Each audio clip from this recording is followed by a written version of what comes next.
studies the impact of higher education on human development in resource-poor contexts, with an emphasis on sub-Saharan Africa. She's particularly interested in teaching and learning within universities, including the role of faculty development initiatives and the links between curricular and pedagogical choices and students' success. Rebecca currently serves as Managing Director of the Center for International Higher Education at Boston College. Prior to her arrival at SARChI-HEHD, Rebecca was a lecturer in Education and International Development at the UCL Institute of Education in the UK. She has also worked at Orphans of Rwanda, a university scholarship program based in Kigali, Rwanda, in the study abroad office at the University of Maryland, College Park, and at the Institute of International Education in Washington, D.C. But before we start, I would like to request that we please keep muted, and then we'll have the opportunity to unmute ourselves during the question and comment section. And then today we'll be doing things a little bit different. We just only have the presenter, and then after the presenter, we'll have the questions after she delivers her presentation, and then yes, the presentation will be 30 minutes, Prof, and then after your presentation, you take questions and comments, and then without wasting any time, Prof, the floor is yours. Thank you so much. And thank you so much for having me this morning. Well, morning for me, not still coffee time for me, but not for you. It's a real pleasure. I've never actually had the opportunity to come to University of Free State, but I've known Melanie for many years, and I've known the program, the Human Development and Higher Education program, for many years. I've had the pleasure to meet many current students, postdocs, graduates, so it's a real pleasure to be with you today. Sorry about the technical issues at the beginning, but I hope that we're done now and that it will cooperate with me. So that intro is helpful because I think it's actually most helpful to start by talking a little bit about why I am talking about what I'm talking about today. And also to give you a sense, I know that sometimes when you have these webinar series, the presenter comes and presents a paper. I've decided not to do that this time. I'm not presenting one paper. Instead, I took this as an opportunity to kind of synthesize quite a bit of work that I've done over the years in a couple of different studies, because I think when we pull them all together, they give us some interesting insights into this question of how we might go about changing teaching in university settings. That is something that I'm particularly passionate about across the board, I should say, not only in sub-Saharan Africa. It's something that I work on in my own institution and worked on at UCL as well. It's a tension point and a challenge for universities around the world. But I thought I'd start by talking about why. I mean, obviously, you see me, you hear me, I am an American. Why did I ever decide to study teaching and learning in the African university context in the first place? So I thought, just to sort of share my positionality, I'd give you a sense of how I came to this work. Then I'm going to review two major studies that I did, and then try to pull it together at the end in a way that I think gives us some insights. And then I'm mostly looking forward to hearing your questions and discussing with you what you think all of this says. So I started off at university as a history concentrator. I studied history, and as these things often happen, I had a sort of just a coincidental thing that happened to me as a university student that ended up changing sort of the course of my life. I think that happens to a lot of people. I happened to be assigned to an advisor in the history department at my university who studied African history. And I went to her to get my sort of thing checked off. I should say I was planning to study international relations. I was interested in how we work together in the international sphere. I was interested in languages. I was studying French. And I went to see her and she said, "Oh, you speak French. I'm running a research study this summer in Madagascar, and I need a student to come with me who speaks French. Would you like to come with me?" So I said, sure. I was 20. I was up for spending the summer in Madagascar. It sounded good to me. And that summer, sort of crystallized for me what had been a sort of an academic interest in how we engage with one another across borders, with a sort of deep passion that I always had, or I guess sense of righteous injustice about the inequalities in the world. And I realized that I could combine them by thinking about sort of the historical reasons why we have come to the current unequal moment in the world. So I ended up studying colonial history. My friends made fun of me because I am a passport-carrying Brit. I have an English mother as well as an American father. And they said I was studying my ancestral guilt, which I guess I sort of did. So I studied colonial history as an undergraduate and went on to work in the nonprofit sector after I graduated. But I quickly found myself focused on higher education within that work. Perhaps because I'd been a really active, engaged student myself. I think many of us who study higher education had that sort of engaged student background. But also because I saw higher education institutions as really one of the most potentially hopeful institutions that exists in the world to make the world better. But initially, I engaged with higher education as a professional. I worked in study abroad administration. I sort of put programs together to help students understand how the rest of the world worked outside the US border. And then again, another sort of unusual circumstance, I met my now husband, who was a returned Peace Corps volunteer, and he was about to go to Rwanda to do some work, and I went with him. And while I was there, I worked at this organization that was mentioned in the bio. It's called Orphans of Rwanda, which doesn't really sound like what it was. What it was a university scholarship program. So we supported students in Rwanda to go to the universities in Rwanda. And my job was sort of to think about how they could succeed in their years at university, because these were students from various marginalized backgrounds and for various reasons found the transition to university challenging. And while I was there, I was trying to support them in various ways, and sort of the ever-present student side of myself tried to turn to the literature. And I was particularly interested in how we might support students who were struggling on the academic side.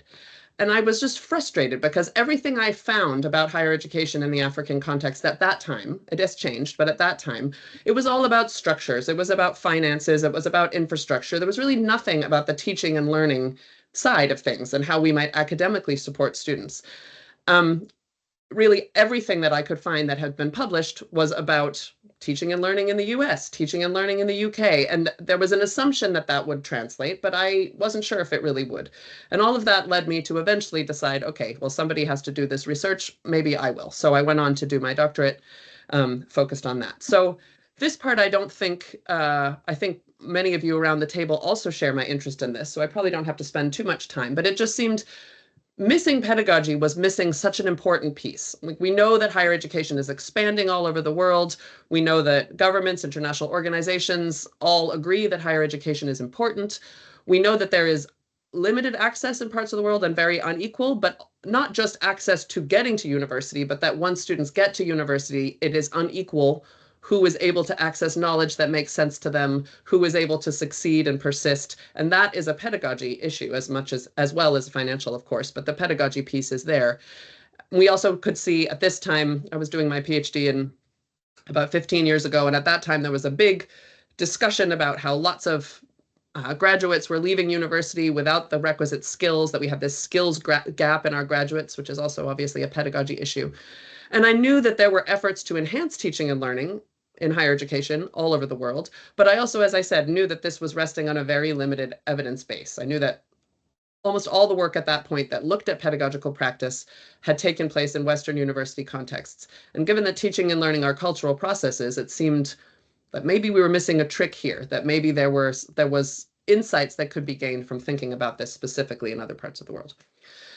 So these are the two studies I want to talk to you about today. The first was my doctoral dissertation. So that one focused on Rwanda. Unsurprisingly, I'd been living there for a number of years. That was the context I knew best. And I chose to focus specifically on critical thinking as an outcome. Of course, that's only one possible outcome of a university education. There's many other things you can learn, but it seemed like a particularly important one. I'll talk a little bit about more why in a second. But also, and this is relevant for this webinar, my strong feeling is the findings that come through these studies that were focused on critical thinking do apply beyond just critical thinking. Many of the things that came through these two studies, I think, are more broadly applicable to thinking about teaching in general. So the doctoral work was focused on Rwanda. I was interested in, first of all, whether students were improving in critical thinking ability during their 4 years at university, and then crucially, what factors were related to that, specifically in terms of universities. So how the universities themselves were helping or hindering that development. That work was completed in 2013. And I went on to a faculty position at UCL, and there was a call that came out. It was a jointly funded research funding call funded by the UK government. So it was jointly funded by the Economic and Social Research Council and the Department for International Development, so called at the time. And this one was a joint effort. So I didn't do this one alone. I had a co-principal investigator, Tristan McCowan. You may know his work as well, also a UCL faculty member. And we also went in on that project with 4 others. So Kane Ralston, also from UCL, Mary Omingo, who was at Strathmore University in Kenya at the time, Christine Adu Yaboa, who's at the University of Cape Coast in Ghana, and Richard Tabalawa from the University of Botswana. And what we were interested in was building on this doctoral work to look specifically at, I kind of hate this term best practices, but we had to apply for funding for DFID and they loved that, that terminology. But essentially what we were looking at was some actual interventions that were being implemented at higher ed institutions in Kenya, Ghana, and Botswana. And we were interested in seeing whether those interventions that had been implemented were having any significant impact on student critical thinking skills. So sort of a follow-on to the doctoral work.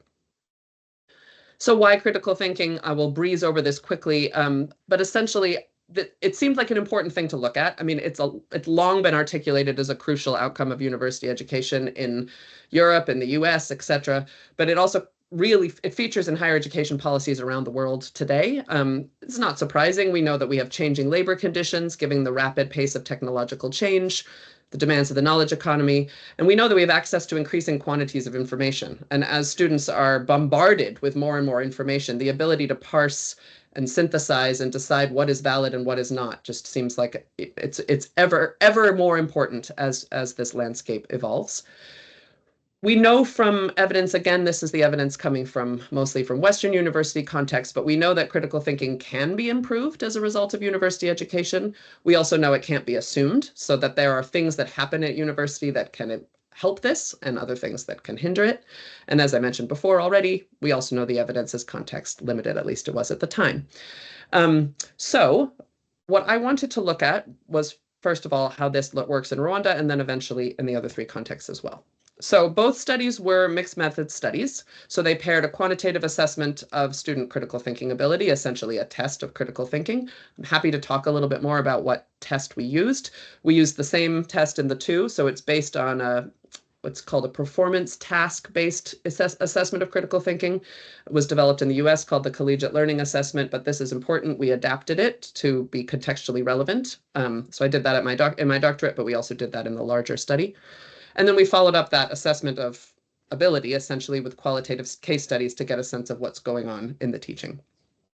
There were some differences across the 2 studies. Most importantly, my doctoral work was cross-sectional. It makes sense. You only have so many years to do a doctorate. So essentially what I did was compared first-year ability with fourth-year ability as a proxy for improvement. But of course, that doesn't actually control for various things that make a difference over time. So the second study we were able to do longitudinally. So that was a 4-year study following students from their first year to their 3rd year at university. The scale also, unsurprisingly, was quite different. My doctoral work was just 200 students at 3 universities in Rwanda. The big study was 1,800 across 16 universities in the 3 countries.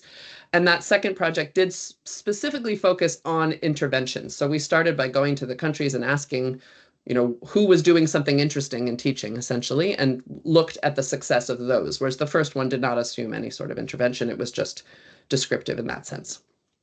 So what did we find? So on the doctoral study, first and foremost, and again, I can go into this in the questions and answers, but the way I scored the test, I scored it on a number of sort of sub-skills, if you will. And this was scored from a score of 1 being low to 5 being high. So as you can see, overall, the students did not do super well on this test. But most importantly is the right-hand column. So there was no statistically significant difference between the 1st and 4th year students on almost any of the skills, just 1. So it seemed to imply that students were not improving in these skills over their time at university, even though the faculty thought they would be. So in the case study phase, I tried to probe why this might be happening. And of course, I had a conceptual framework. Again, for the interest of time, I'm not going to go into this in any detail, although I'm happy to talk about it in the Q&A. But I tried to combine all the evidence I could find, again, with the caveat that most of this came from other parts of the world, but to try to get a sense of what were the various factors that can affect learning and critical thinking. And essentially, we have things that affect that happens in the institution. So primarily, these are academic experiences. So things in the academic landscape that seem to make a difference. And then also we have evidence that links some inputs into the system, for lack of a better word, with that. So background characteristics of the students, background characteristics of the lecturers themselves, all mediated by institutional culture. And there were some things, given that this was a cross-sectional design, that I couldn't look at. So I couldn't compare their current ability to their ability when they came into their critical thinking ability when they came into university. I also couldn't look at anything like incoming attitudes or motivations. But I looked at what I could look at. So I had a demographic survey to get a sense of their backgrounds and this and the test, of course. And the case study part tried to focus on the middle and get a sense of what was happening. So what was happening? First of all, you will be familiar with this if you read a lot of the literature on teaching in African university contexts, but there's a lot of deficit framing in that literature. There's a lot of assumptions that every lecturer at every university in Africa teaches in an antiquated, old-fashioned, outdated way.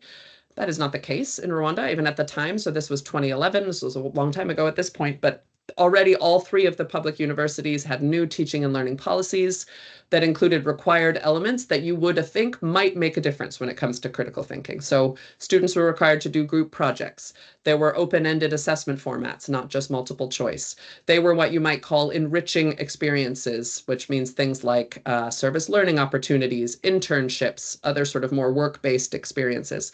So these things were all happening. This was not a case of, none of the case universities had what you might call just sort of traditional methods of teaching. What was important is that in 5 of the 6 faculties where I did this work, there was evidence that there was some adaptation happening during the implementation of these techniques. So what do I mean by this? So we know from the literature why, for example, group projects might make a difference when it comes to critical thinking. So the work in cognitive psychology, et cetera, that links group projects as a pedagogical tool with that student outcome assumes certain things. So it assumes that in a group project, you are working with others that might have a different opinion on something than you. So part of this is about how you're exposed, you, the student, are exposed to other kinds of opinions. That helps you form your own opinion through the process of debate. You sort of clarify that a little bit. But that assumes, A, that you're working together all the time, that you're talking, that you have differences of opinion, that you're happy to share those differences of opinion and change your own opinion. And actually what I was finding in actual practice in the Rwandan classrooms is that is not what the group projects looked like. Instead, the students were getting together, they were deciding who the strongest student was. That student was doing the work on behalf of the group, and the others were contributing in other ways. Maybe they were doing the photocopying, maybe they were doing some translation, they were doing something else.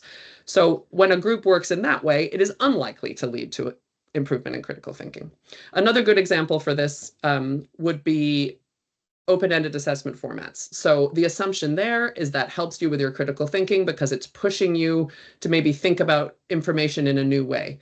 But instead, what was happening is the lecturers were going over what the assessment would likely talk about. They were almost like rehearsing the kinds of answers they were looking for, and then the students were regurgitating those answers in the final assessment. So that's what I mean by adaptation, that there is a difference in what it looks like in implementation from what the literature says should be happening. So why was that happening? Well, first of all, when I talked to the lecturers, many of them didn't really understand why these new pedagogical techniques were being brought in.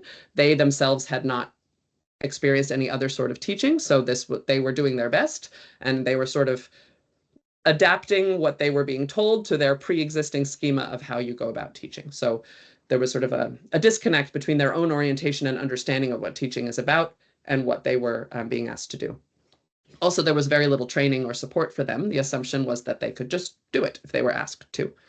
There were also some motivational issues, so some who were just not interested in teaching in a new way, but I would say the first group was much more present. The success story is that you will see the eagle-eyed among you, that I said 5 of 6 faculties. So I did this work in 6 faculties, and in the 6th, there was not that same evidence of adaptation, and there was a lot of evidence of impact. So there was one faculty where things were being done differently, and that was particularly exciting to see, because that enabled me to think a little bit about why. So what was different about that outlying case, if you will? First of all, I would say it had the novelty factor. So the outlying case was the Faculty of Architecture at one of the public universities. It was the first ever Faculty of Architecture in the country of Rwanda. So what is interesting about that is that meant that none of the faculty had themselves been trained in architecture within Rwanda. So we had some Rwandans in the faculty who had gone abroad to study and come back. And then there were also a lot of faculty members from elsewhere in Africa, elsewhere in the world. So because of that, they all kind of came together as a new faculty and had to do things differently, which is very interesting. And I'm happy to talk about this as sort of a separate thing in the Q&A. But one of the most interesting things about that, from my perception, was that the curriculum had to be designed from scratch, because none of them could really agree on the best way to do it, because they'd all gone through very different systems themselves. And in that process of discussing the curriculum, they were able to share their understandings about how good teaching manifests and what it would look like in their context. There were some higher resources because it was a novelty factor. I should be honest about that. It was slightly smaller class sizes, more infrastructure than in some of the other faculties. But really, the culture seemed to be the major difference. So there was this collegial atmosphere where they were developing a shared vision. They were frequently exchanging best practices and watching each other teach, giving each other feedback. And the focus really was on helping students explore what was not known, as opposed to transmitting what is known. So another sort of theory in the literature that is useful here is the theory of teaching orientations. You may be familiar with that. So Kember and Gao are the ones who are responsible for using that terminology. So essentially what that means is you can have what's called a transmission orientation to teaching, where you see your job as transmitting information, or you can have more of a sort of facilitation orientation, where it's about helping students explore what is not known. And that was what was evident in this study. So moving on to the second study, so we used exactly the same conceptual framework for the second study, but as I mentioned, we did it longitudinally. So here are the 3 countries. So we looked at the 3 countries separately, which was not comparative in the sense of comparing the studies to one another. We were more interested in comparing endline and baseline within each institution. What we were able to do with the longitudinal study was control for that incoming critical thinking ability piece. So what you're looking at here is the results of a linear regression. So we were essentially looking at the scores on the assessment at the end of the 3rd year, with the controlling for their score at the beginning of their 1st year. So sort of controlling for what the critical thinking ability was when the students entered, which is a much more sort of useful prediction of actual gain or actual learning over the 3 years. We also incorporated some basic background characteristics in that regression. And I should have done some highlighting here, but if you look carefully at these, you can see in general, there is growth, there is improvement, but there were 3 sort of standout institutions where the students improved far more than you might assume that they would, given background. So in a way, we had these 3 sites where they were doing something more than others. What was interesting is, just like Rwanda, in all 16 of these sites, we could see some element of what you might call learner-centered pedagogy. So the same kind of concept as I mentioned before. There were new policies going in, there was group discussion happening, there were group projects happening, continuous assessment, open-ended assessment, sometimes some practical element like industrial attachments, even some whole-scale curricular change. We had project-based learning happening in a couple of the sites. So a lot of attempts to do things differently, but most of the time that was resulting in not a huge amount of gain, some, but not much. But 3 really stood out. And that is what I wanted to focus on. So what was different about those 3? All 3 of them happen to have incorporated this problem-based learning approach to curriculum. So that might, in a sense, that might be part of the explanation. But there was another problem-based learning site in the sample where the gains were actually worse than expected. So this was clearly not just about method. What seemed, again, to be the most important, resonating with the Rwanda study, was this question of teaching orientation and collective approaches to teaching orientation. So I think this is the real nub of the issue. So in the 3 success stories that we could find, there was ample evidence of lecturers talking about teaching in that sort of facilitation frame. So saying things like, I'm going to give you an actual quote here. This was a lecturer at one of the 3 universities. "My teaching philosophy is not that of a bearded professor who comes to the lecture as a reservoir of knowledge and presents it and then directs them later to come and see him if they have questions. My teaching philosophy is not that one. I see myself as a professor who understands the changing dissemination of knowledge and the fact that students might know more and might have different and diverse understandings of the topic to me." As opposed to a lecturer at another institution who said, "Well, good teaching is preparing well and making sure you're imparting the knowledge that the student lacks." I think you can see a pretty big difference in terms of orientation there. But what is interesting is in all of the sites, you could see the individual lecturer with what you might call a facilitation orientation. What was interesting about these 3 sites is there was this collective sense. So you have these examples in all of the sites, but in the 3 success story sites, that seemed to be a shared understanding of teaching as facilitation, not just one lecturer on their own. Whoops, that's in the wrong way.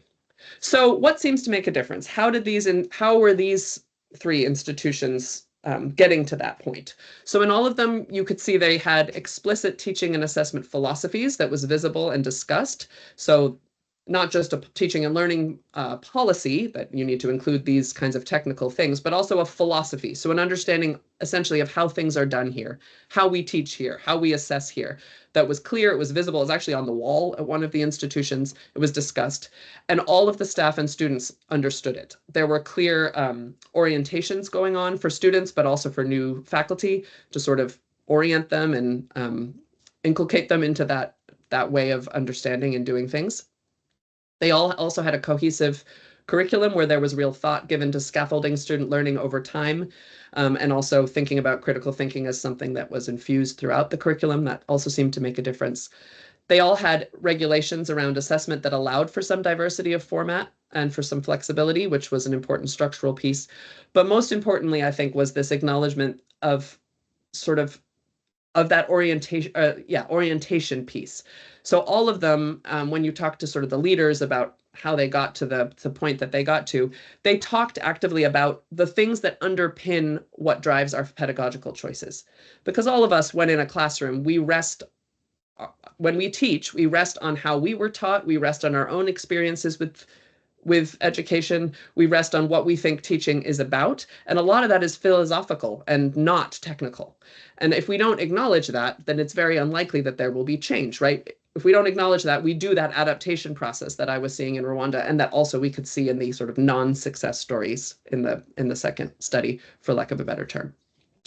So to sum all of this up, to me, there's some pretty clear implications of practice here, and also some areas for future research. And I want to cover those, and then I want to be sure I give plenty of time for questions. So the most important implication for practice is that pedagogical change, ultimately, at the end of the day, is behavior change, right? If you're trying to change how teaching happens, you're essentially asking teachers to change their behavior. And we know from psychological literature that behavioral change requires a number of things. If we want to change our behavior in some way, we have to have the capacity to make that change, we have to have the opportunity to make that change, and we have to be motivated to make that change. And so to me, the biggest implication for practice is that very often, when we have Centers for Teaching Excellence, Centers for Teaching and Learning, we do a lot of talking about new techniques, and we don't talk about the other pieces of it, right? So learning techniques is not sufficient, clearly, from both of these studies. We're likely to just adapt our behavior to what is already our understanding of teaching if we do that. But if we can think about faculty development as broader than that, as not just about learning techniques, but also thinking about why we teach the way that we do, and sort of encouraging faculty to reflect on that, then we're much more likely to tap into those other things. That in order to change our, the capacity we have to teach well, we need to think about how we currently understand teaching and how that might be getting in the way. It's also very important for the motivational piece, because otherwise it's just, if you get frustrated because putting in a new technique just doesn't fit with how you understand teaching, you're much more likely to give up on it than if you sort of have that broader focus and support for reflection. I do need to acknowledge, of course, the opportunity piece, and that what that means is more of the structural piece. So, of course, if change is basically impossible, given various structural implications, assessment regulations, that sort of thing, then it's hard to expect faculty to change. But provided you have the support to for the opportunity piece to be there, then reflective practice can really make a big difference to the other two things. So there are implications for faculty development programming here. And I should say that in one of the success stories, for lack of a better word, in Kenya, there had been a really impressive explicit focus on reflective teaching and reflective practice in their faculty development programming. And it seemed to have been one of the things that made the biggest difference. And I think that could probably be replicated elsewhere. I do also want to say there's implications for departments and institutions themselves. So sometimes we don't have faculty development programming, or sometimes the faculty development programming is very limited in what it's able to do. And what was clear, certainly from the Rwandan example, but from some of these other examples in the second study as well, is that departments can do a lot to foster this kind of collective teaching culture and reflective culture, even in the absence of it being centrally led by faculty development programs. But of course, as always, we have to end these things with areas for future research, and I think there is so much here. And this is where I think I'd love to hear your thoughts as sort of researchers of the future, next generation researchers. This remains a heavily under-researched area in much of the world. There is a critical need for contextually relevant evidence about teaching and learning, and for some new theoretical frameworks, potentially. This is really not just about new data, although new data would be helpful. It's really about, I think as a field, we're not very strong at questioning the application of existing theory to new cultural contexts. We assume that that translates. And when it comes to teaching and learning, I'm not sure it always does. There's just so much scope for more research in this area that does probe that and that does think about how learning processes really work in different parts of the world. This is also about the assessment tools and techniques that we have. I've been amazed at the number of studies I've read where a tool that was adapted for use in one context is just applied in another without any sort of basic adaptation technique, and that is problematic as well. So to me, there's a really great opportunity here to democratize our understanding of higher education a bit and diversify it, and that requires the work of all of you. I am actually not doing much of this work anymore. Partly that's because I now run a research center and I'm busy doing that, but also because I really think it's up to my colleagues on the continent to move this forward from here.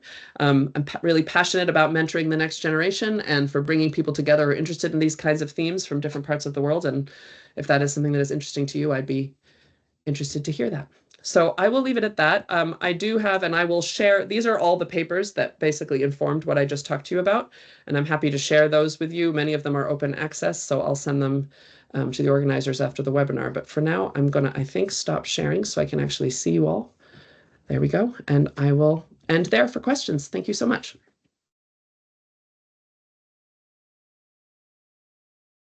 Thank you for quite an informative presentation. And I think now we'll open the floor for questions. And those online, you're also welcome to share your thoughts, your questions, and yeah.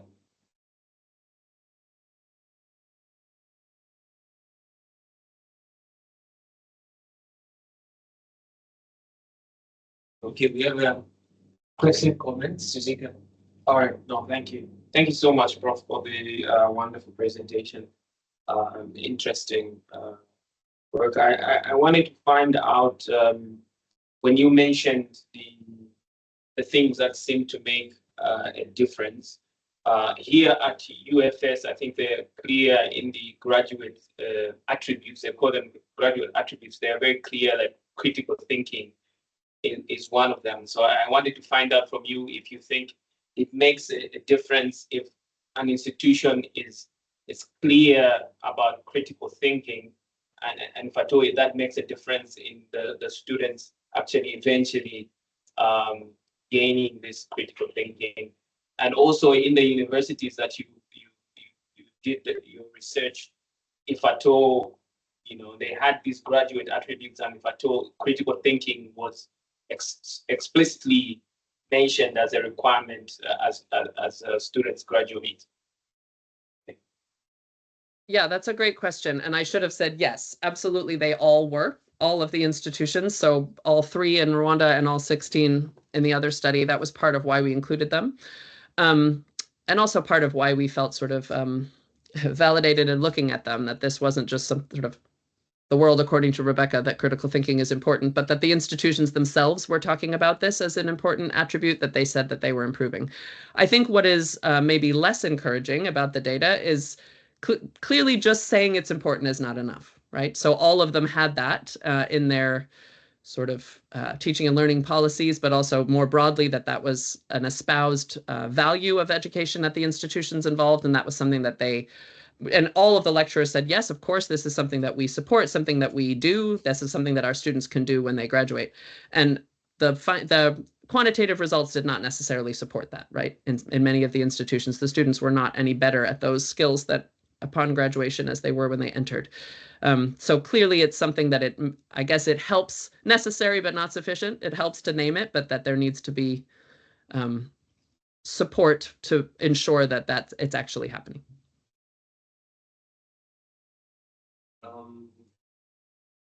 Okay, Chris. Prof, would you like to take all the questions at once, or each like to answer every question? Happy with whichever works better for you. Okay. Okay. Thanks very much, Prof, for this interesting presentation. I just want to ask. You mentioned that critical thinking is a behavioral, it's behavioral, right? But you also said you applied this problem task-based approach to understand if they are attaining or that critical thinking. So I say, what would you say were the pitfalls of using this PTP framework in terms of trying to understand how students are achieving this critical thinking, and also bearing in mind that this performance, this PTP was developed in an American context, and now we're talking of a sub-Saharan context. So were there really matches? What would you say were some of the pitfalls in using that theory in trying to gauge the critical thinking? Yeah, I'm happy to answer. Do you want to take a few? How do you want to? I think you can answer this one, and then we'll take a few from online, all of them, and then you answer to those ones. Okay. Great question. So there's a lot of assessments of critical thinking out there, and they take very different forms. There's multiple choice assessments, there's written assessments. The one that I went with, I chose for a sort of a theoretical reason, first of all. So it seemed to me that the best way to assess students' ability to use these skills in the real world, which after all is my assumption for why we think that we want our graduates to have these attributes, is for them to be able to demonstrate them in the real world. So what a performance task assessment does is it gives a real world scenario in which you would need to exercise some critical thinking. So it's basically a problem that doesn't have a right answer, but a problem that you would need to think through some evidence to make a decision one way or the other. And it gives students a series of documents, evidence pieces for them to use when making a decision. So essentially what it's testing is their ability to engage with and understand those documents and use them in a sort of evidence-informed way. So the assessment is on their ability to engage with the documents, not on a right answer or a wrong answer.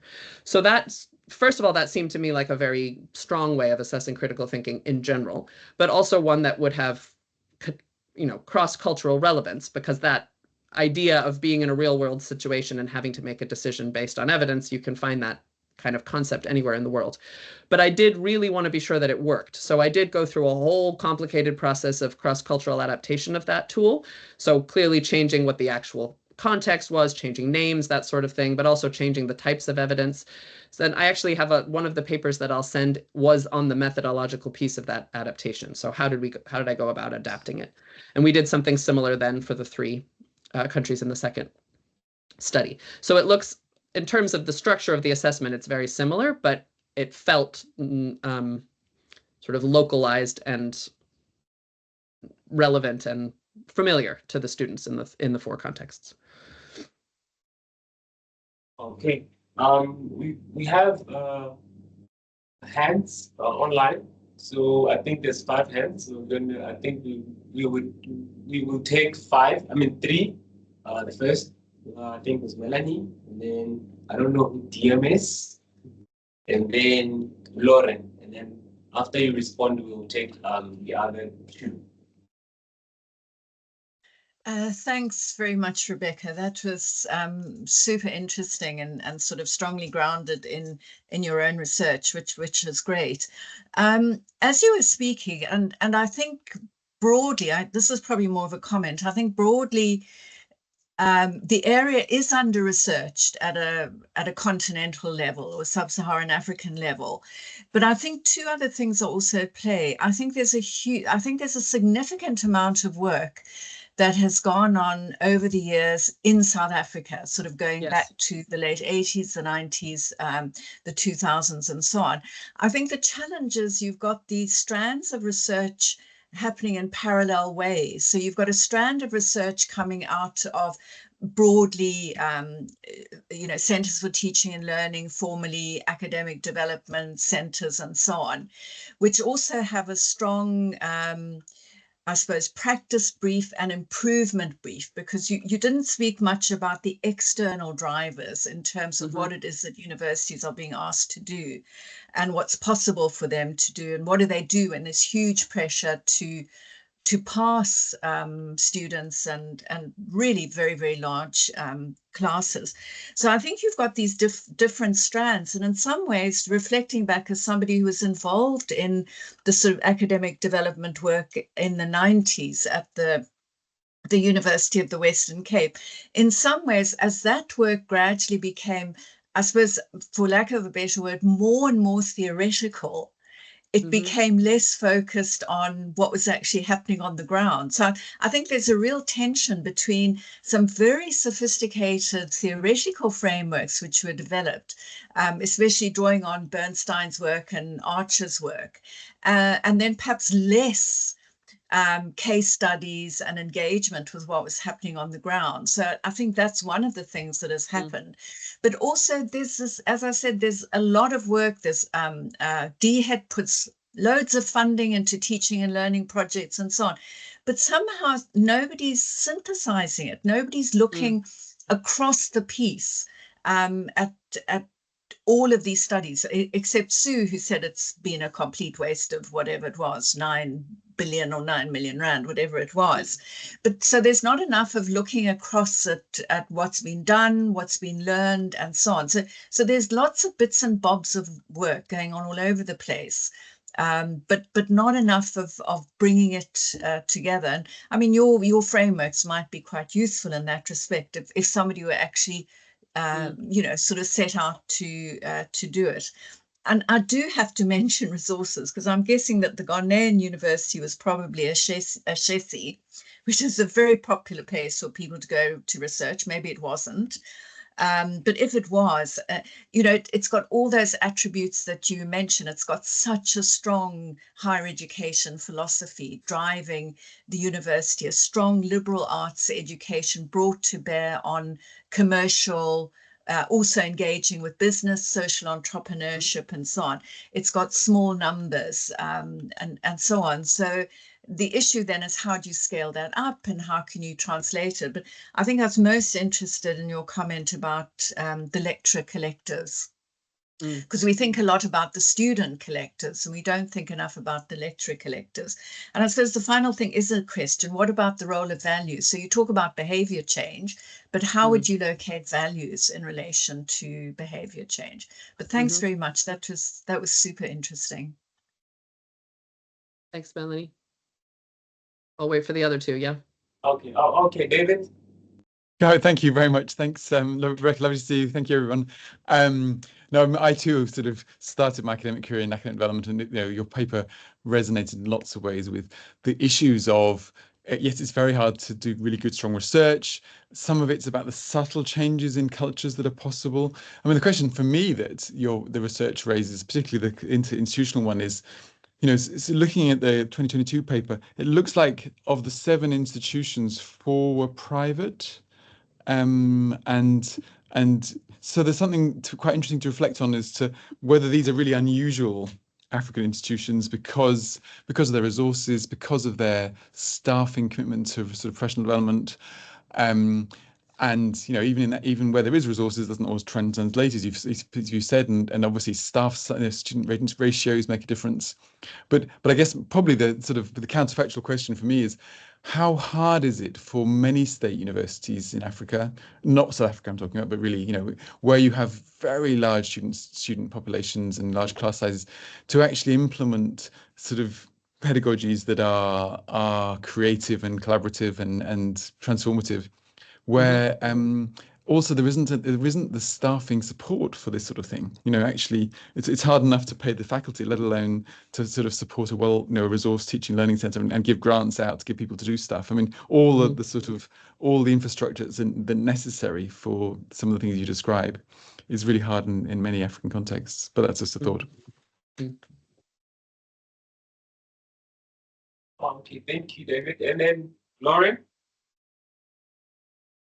Thank you so much. Thank you, Dr. Rebecca, for a wonderful presentation.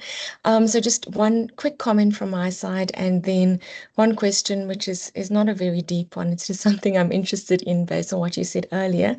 And the one comment is, I know that many of the staff in the room from our Center for Teaching and Learning at the UFS are student-facing.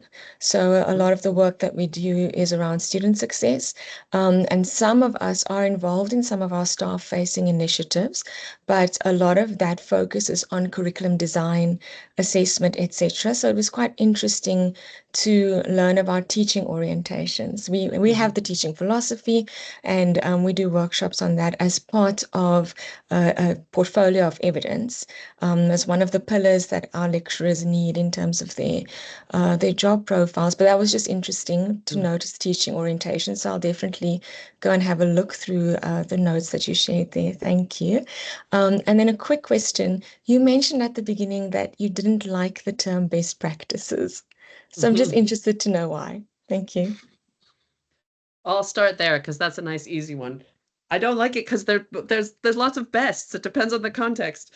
And I think maybe just many years of working adjacent to the development industry in the UK, that term is used all the time. Contextually grounded, maybe, I prefer. Thank you so much to all of you for the questions and the comments. And this is, when you're trying to synthesize things in half an hour, you do end up leaving out super crucial details, like what kinds of institutions were these. So thank you for pulling me up on that. In fact, this was a mix of private and public institutions. So, the Rwandan context, those were all public institutions. In the bigger study, I was just refreshing my memory. In Kenya, it was 4 private, 2 public. In Ghana, it was 4 public, 2 private. So those were sort of reversed. And in Botswana, it was even 2 public, 2 private. So across the 16, it was 8 private and 8 public. So this is not, and I should say, in the success stories, were not all highly well-resourced private institutions. For anonymity reasons, I'm not going to directly confirm or deny, Melanie, but certainly there was one very well-resourced private institution in the 3, and we were very clear in the papers that is not a usual situation. But the others were not. The others were public institutions with normal resourcing. Now, that being said, class size is a big elephant in the room, right? So one of the institutions in Ghana that did not appear as one of the success stories, what they're talking about is a scale that is just so different from the rest. 1,600 students in a class.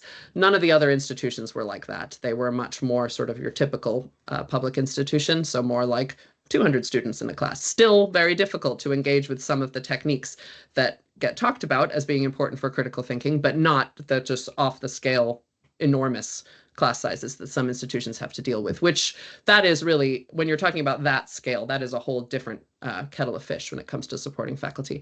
But the other 15 sites were all much more in some small class sizes. Some of the private institutions did have small class sizes, but others quite typical.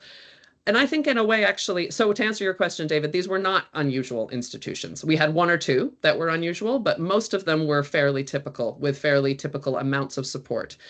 You're absolutely right about the limited support that the Centers for Teaching and Learning had. Small staff size, not a huge amount of money that they could throw at getting faculty to come to trainings, etc. You know, we have that as a whole other issue that you can see across the literature on faculty development in general.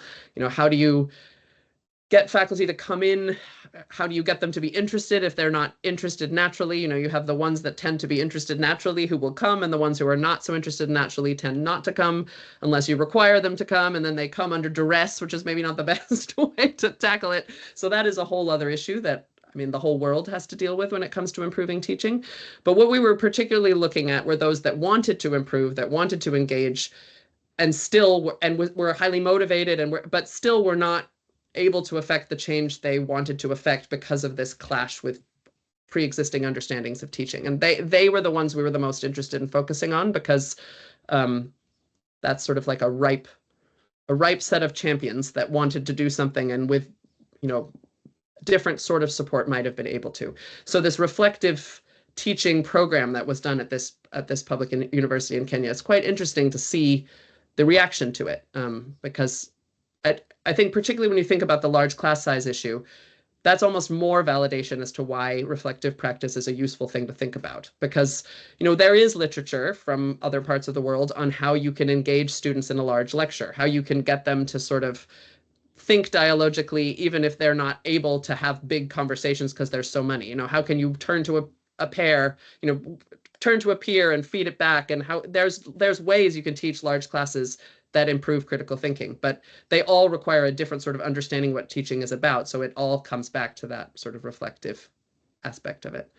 I will also say the collective teaching culture piece, again, to harp back on it, that also seems to have made a huge difference. I mean, yes, in the private institutions where you can have it be all about the ethos, clearly, but also in these, you know, in the department in Rwanda, for example, it was more highly resourced than other departments, but not crazily highly resourced. It was still a public institution faculty, and they were coming together. They were using their faculty meetings to talk about curriculum and to talk about how they might change their teaching. So that was happening in quite a inexpensive way. It was more just about the motivation to do it. And I think what is maybe the harder piece is this novelty factor does seem to be an important piece. So that was an important piece in the Rwandan context, and in one of the publics that was a success story in the bigger study too. It was a new way of teaching what they were teaching, so that kind of brought people together around the new way.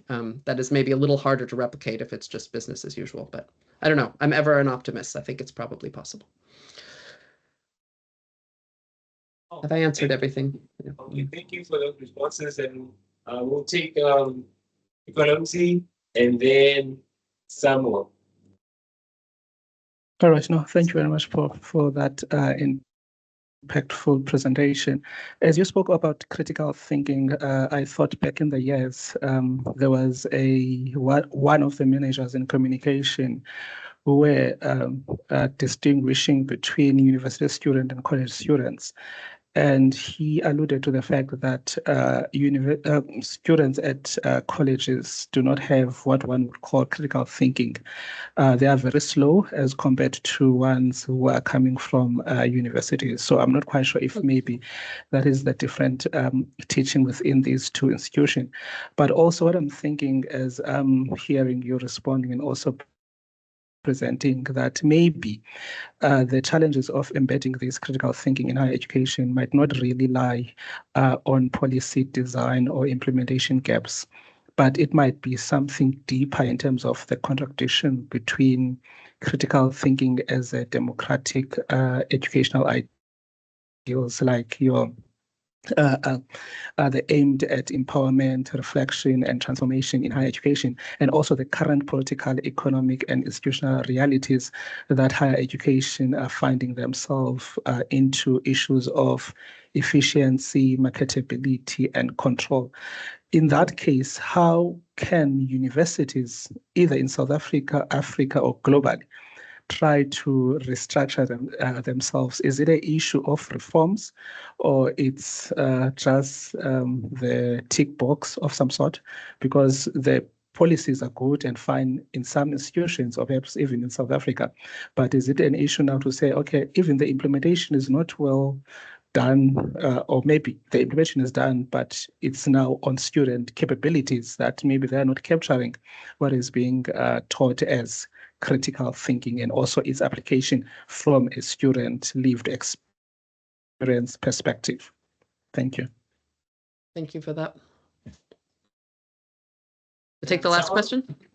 Yes, thanks, Rebecca. Thanks for your presentation, and good afternoon, colleagues.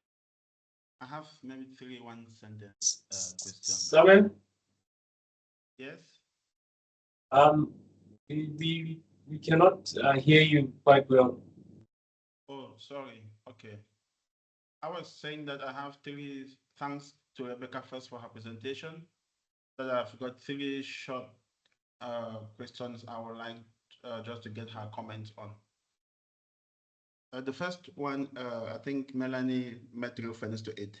So I was wondering if you made a comment or found anything in terms of the departmental culture in this successful department of architecture and the institutional culture, which was a big aspect in your conceptual framework, and how did that speak to being that the department is a subunit of the institution?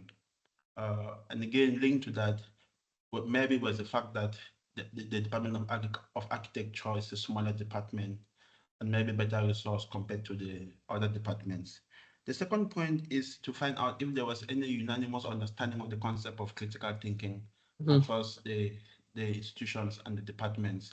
And if not, how did that inform maybe your rephrasing or reshaping your conceptual framing? And then the last point is just to know if you found any difference in the performance of critical thinking by field of study. There is a sense, and it's interesting to see that there was a positive outcome from the architecture, but sometimes we feel like students from political science or some particular fields of study have students who demonstrate stronger critical thinking than some other department of fields of studies. Maybe just a comment on these 3 short points. Thank you very much again for the presentation. Thanks, Chair. And before you respond to that, we have a comment. Tiffany says, it is interesting to note that applying these pedagogical approaches meant to promote critical thinking does not guarantee the intended results unless both the facilitator and users understand the rationale behind using these. She says she has experience. She has experienced the same in her university, where approaches such as group work have been taken to mean sharing tasks like who does the write-up and who does the printing, and then who does the slides, who presents, etc., which loses the intended purpose. Yeah, and you can go on and respond. Yeah, absolutely. So all excellent questions. So let me take the first one first, also because I think it connects to a few things Melanie said that I don't think I addressed. So absolutely, higher education is in this tension point right now between, I mean, there's massification, which is driving numbers, but also driving focus and sort of government concerns about effectiveness and efficiency. Institutions have to respond to that. Certainly the pressure to pass students, whether they've learned or not, that piece of it is very much in tension with a sort of a more transformative approach to higher education. Absolutely. What I tried to do with this study, though, was to try to think about critical thinking as actually one of the few areas where you can get agreement around the importance of something other than just technical learning, right? So I will name that I was working in the Rwandan context. The Rwandan context is not a context where you want to say, I am studying critical thinking because I want to support students questioning government policies. That is not very well received in the Rwandan context. So it was not about that sort of more, there's many definitions of critical thinking, right? And you could line them up on a spectrum from just about engagement with evidence all the way to much broader sort of critical action and critique of the system. That is a broader understanding. I tried to focus more on the sort of practical side of the spectrum, not because I think that's the only thing that matters, but because that seemed to be something everyone could agree on. Everybody could agree that it's important in this evidence-informed, information-rich landscape that we all work in, that we have students who graduate who are able to understand the difference between a strong piece of evidence and a opinion that are able to sort of synthesize lots of information, that's important for our doctors, that's important for our engineers, that's important for our teachers. Everybody could agree on that, which I think is why you can see the attributes mentioned in most university policies around the continent today, even in contexts where that more sort of democratic citizenship understanding piece of it is not so welcome. So it seemed actually sort of a good way to sort of advance what we do all want to see, which is that more transformative, broader understanding of what higher education is for, while also staying in line with the sort of effectiveness agenda. But I was able to walk that line with the studies. And I think everybody I was talking to that in the four sort of standout institutions seemed to be walking that line as well. So that's how I would answer that. I mean, of course, we could have a whole other debate about whether that's essentializing something that is a much bigger and more complicated piece, but that's where I stood with it. And I think that's where it gives some hope, I guess. That is where, that also relates to your question, Sam, about definitions of critical thinking. I mean, there are so many different definitions of it. And absolutely, one of the things I was asking was what people thought it was, and there is variance, clearly.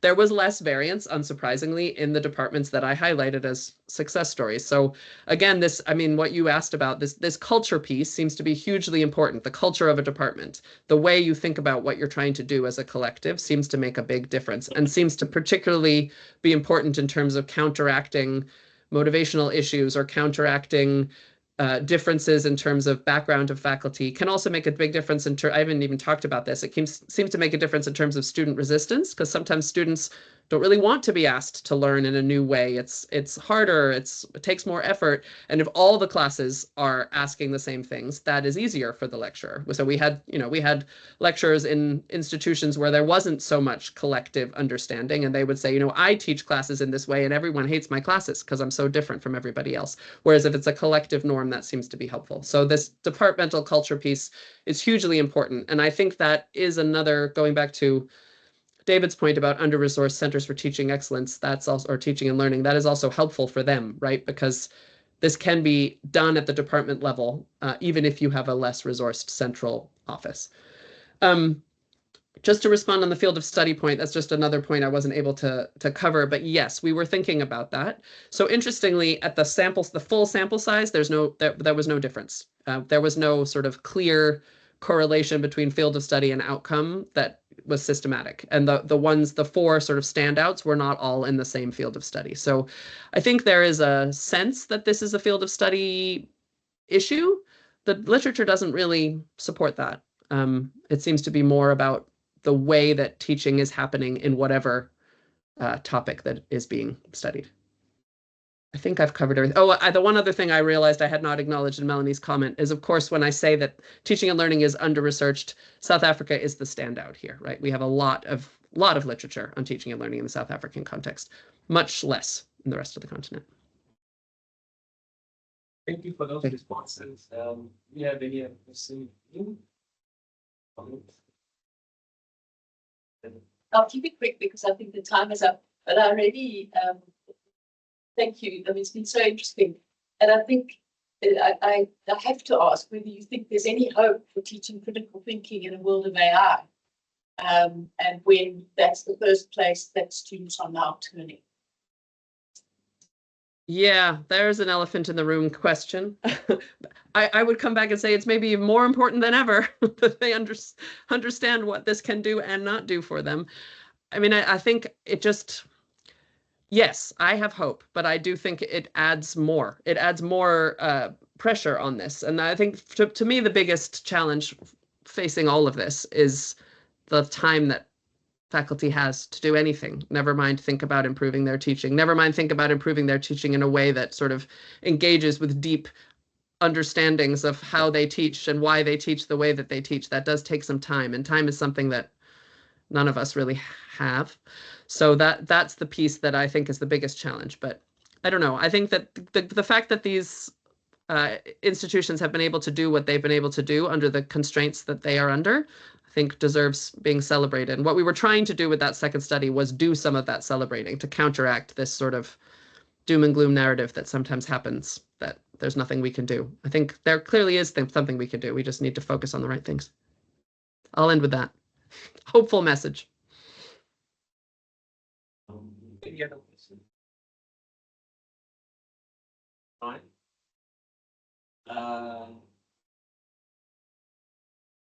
Since you're giving me the opportunity, thanks, Rebecca. I wondered if you could say a little bit more about the clash between the philosophical underpinnings that lecturers might want to bring and the institutional culture, which tends to incentivize a more individualistic and competitive sort of culture and ethos, and whether or not that's also connected to how lecturers are prepared or not to teach. So when I think about lecturers, for example, at the University of the Free State and many other places, you might have a master's or PhD that's in the field that you're teaching, but perhaps no training, for example, getting a postgraduate certificate in education, where you are perhaps encouraged to think about your philosophical, the philosophical underpinnings of your teaching and so on. I think in most cases it tends to be something that you're forced to articulate. For example, when you're preparing your job interview and you have to present that, or when you're preparing for promotion. But I wonder about how lecturers' philosophical underpinnings are informed by the kind of preparation they have or don't have prior to becoming lecturers. Yeah. Yeah, I mean, this has been the challenge with university teaching forever, right? We don't prepare teachers at the university of level to teach, broadly speaking. There are some contexts now that require a postgraduate certificate, but most don't. And most faculty around the world have never been taught to teach, which is why these questions are super thorny and hard to address, right? If you're at the lower levels of education, I mean, there's all kinds of critiques that can be levied against the preparation, but at least there is preparation. So absolutely, it makes it more complicated. I mean, I guess in the context where they have instituted some sort of training certificate, maybe that's the places where this research can be most helpful to suggest the importance of thinking reflectively at the outset and not just going right into methods, techniques, and not going right into articulate your teaching philosophy so that you can put it in a job application, because that's quite a performative piece, right?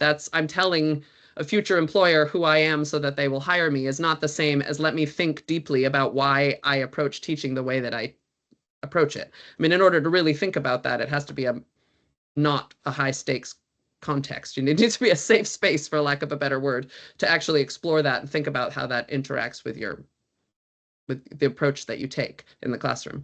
I mean, eventually maybe that will spill into a philosophy, but if it's just about being asked to write it without much support and guidance, I think that's unlikely to be effective. What was impressive about this Kenyan example was that they were really taking them through the process of reflection in a low stakes, non-public sort of supporting them to do the thinking before they started to engage with types of teaching, and that seemed to make a big difference. I mean, I think the competitive piece is thornier. You know, if you're in an institutional culture or in a departmental culture where there is no sense of the collective, it is hard to see how this sort of collective teaching culture can be created. I mean, it needs to be some impetus to create it.